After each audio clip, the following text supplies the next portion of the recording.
All right. Hello, hello, hello. I'm so glad that you guys are here with me today. So, we are in Google Meets Live, which is a little bit different than Google Meets. So, you can see like there aren't any kids over here on the side or anything like that. It's just me and my screen. So, I have missed reading chapter books this year, and I'm so excited to try it this way with you guys. So, we're going to start with Charlotte's Web, and I'm going to read a couple chapters each time that we meet, and we'll do it for sure on Mondays and Wednesdays right at 3 o'clock. So each time will probably be like 20 to 30 minutes or so. And if you're not able to watch live with me, you can definitely watch the replay, and I'll post the link to that in that Google Doc that I had sent out before. So here we have Charlotte's Web by E.B. White and pictures by Garth Williams. Also, if you don't know me, I'm Mrs. G. I teach second and third grade in Virtual Academy. I don't remember if I said that at the beginning. Here we go, Charlotte's Web. So you're going to see here, there's a lot of chapters. Today we're going to start with chapter 1, Before Breakfast, and chapter 2, Wilbur. Before breakfast. "Where's Papa going with that axe?" said Fern to her mother as they were setting the table for breakfast. "Out to the hog house," replied Mrs. Arable. "Some pigs were born last night." "I don't see why he needs an axe," continued Fern, who was only 8. "Well," said her mother, "one of the pigs is a runt. It's very small and weak, and it will never amount to anything. So your father has decided to do away with it." "Do away with it?" shrieked Fern. "You mean kill it, just because it's smaller than the others?" Mrs. Arable put a pitcher of cream on the table. "Don't yell, Fern," she said. "Your father is right. The pig would probably die anyway." Fern pushed a chair out of the way and ran outdoors. The grass was wet and the earth smelled of springtime. Fern's sneakers were sopping by the time she caught up with her father. "Please don't kill it," she sobbed. "It's unfair." Mr. Arable stopped walking. "Fern," he said gently, "you will have to learn to control yourself." "Control myself?" yelled Fern. "This is a matter of life and death, and you talk about controlling myself?" Tears ran down her cheeks, and she took hold of the axe and tried to pull it out of her father's hand. "Fern," said Mr. Arable, "I know more about raising a litter of pigs than you do. A weakling makes trouble. Now run along."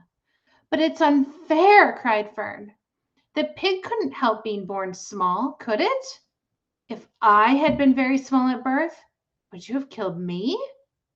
Mr. Arable smiled. "Certainly not," he said, looking down at his daughter with love. "But this is different. A little girl is one thing, a little runty pig is another." "I see no difference," replied Fern, still hanging on to the axe. "This is the most terrible case of injustice I ever heard of." A queer look came over John Arable's face.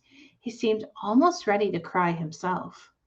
"All right," he said. "You go back to the house, and I will bring the runt when I come in. I'll let you start it on a bottle like a baby. Then you'll see what trouble a pig can be." When Mr. Arable returned to the house half an hour later, he carried a carton under his arm. Fern was upstairs changing her sneakers. The kitchen table was set for breakfast, and the room smelled of coffee, bacon, damp plaster, and wood smoke from the stove. "Put it on her chair," said Mrs. Arable. Mr. Arable set the carton down at Fern's place. Then he walked to the sink and washed his hands and dried them on the roller towel. Fern came slowly down the stairs. Her eyes were red from crying. As she approached her chair, the carton wobbled, and there was a scratching noise. Fern looked at her father. Then she lifted the lid of the carton. There inside, looking up at her, was the newborn pig. It was a white one. The morning light shone through its ears, turning them pink. "He's yours," said Mr. Arable, "saved from an untimely death. And may the good Lord forgive me for this foolishness." Fern couldn't take her eyes off the tiny pig. "Oh," she whispered, "oh, look at him. He's absolutely perfect. She closed the carton carefully. First, she kissed her father. Then she kissed her mother. Then she opened the little lid again, lifted the pig out, and held it against her cheek. At this moment, her brother Avery came into the room. Avery was 10. He was heavily armed, an air rifle in one hand, a wooden dagger in the other. What's that? He demanded. What's Fern got? She's got a guest for breakfast, said Mrs. Arable. Wash your hands and face, Avery. Let's see it, said Avery. Oh, hold on. There we go. Let's see it, said Avery, setting his gun down. You call that miserable thing a pig? That's a fine specimen of a pig. It's no bigger than a white rat. Wash up and eat your breakfast, Avery, said his mother. The school bus will be along in half an hour. Can I have a pig too, Pop? Asked Avery.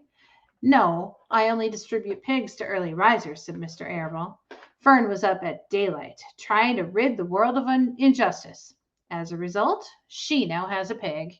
A small one, to be sure, but nevertheless a pig. It just shows what can happen if a person gets out of bed promptly. Let's eat! But Fern couldn't eat until her pig had had a drink of milk. Mrs. Arable found a baby's nursing bottle and a rubber nipple. She poured warm milk into the bottle, fitted the nipple over the top, and handed it to Fern. Give him his breakfast, she said. A minute later, Fern was seated on the floor in the corner of the kitchen with her infant between her knees, teaching it to suck from the bottle. The pig, although tiny, had a good appetite and caught on quickly. The school bus honked from the road. Honk, honk! Run! Commanded Mrs. Arable, taking the pig from Fern and slipping a donut into her hand. Avery grabbed his gun and another donut. The children ran out to the road and climbed into the bus. Fern took no notice of the others in the bus. She just sat and stared out of the window, thinking what a blissful world it was and how lucky she was to have entire charge of a pig. By the time the bus reached school, Fern had not named her pet, or had named her pet, selecting the most beautiful name she could think of. Its name is Wilbur, she whispered to herself. She was still thinking about the pig when her teacher said, Fern, what is the capital of Pennsylvania? Wilbur, replied Fern dreamily. The pupils giggled. Fern blushed. Chapter 2, Wilbur. Fern loved Wilbur more than anything. She loved to stroke him, to feed him, to put him to bed. Every morning, as soon as she got up, she warmed his milk, tied his bib on, and held the bottle for him. Every afternoon, when the school bus stopped in front of her house, she jumped out and ran to the kitchen to fix another bottle for him. She fed him again at supper time and again just before going to bed. Mrs. Arable gave him a feeding around noontime each day when Fern was away in school.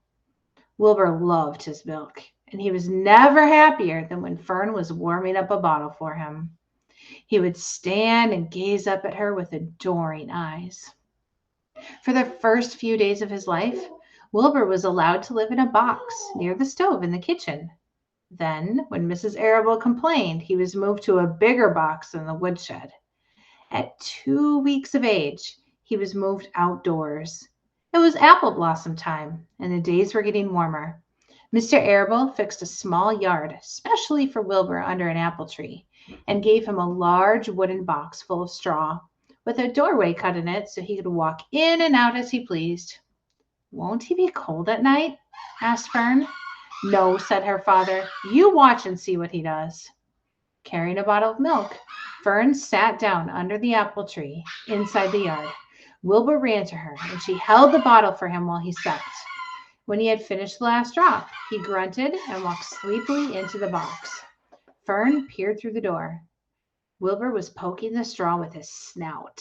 In a short time, he had dug a tunnel in the straw. He crawled into the tunnel and disappeared from sight, completely covered with straw. Fern was enchanted. It relieved her mind to know that her baby would sleep covered up and would stay warm. Hold on just a second. My dog is squeaking a toy.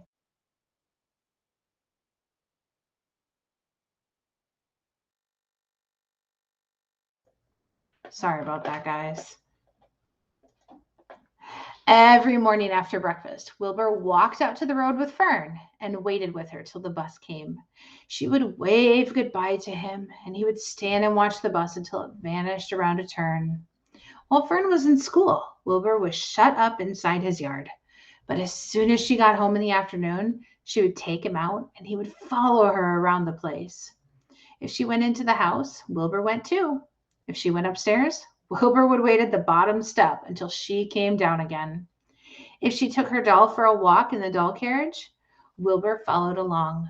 Sometimes on these journeys, Wilbur would get tired, and Fern would pick him up and put him in the carriage alongside the doll. He liked this, and if he was very tired, he would close his eyes and go to sleep under the doll's blanket. He looked cute when his eyes were closed because his lashes were so long. The doll would close her eyes too, and Fern would wheel the carriage very slowly and smoothly so as not to wake her infants. One warm afternoon, Fern and Avery put on bathing suits and went down to the brook for a swim. Wilbur tagged along at Fern's heels. When she waded into the brook, Wilbur waded in with her. He found the water quite cold, too cold for his liking.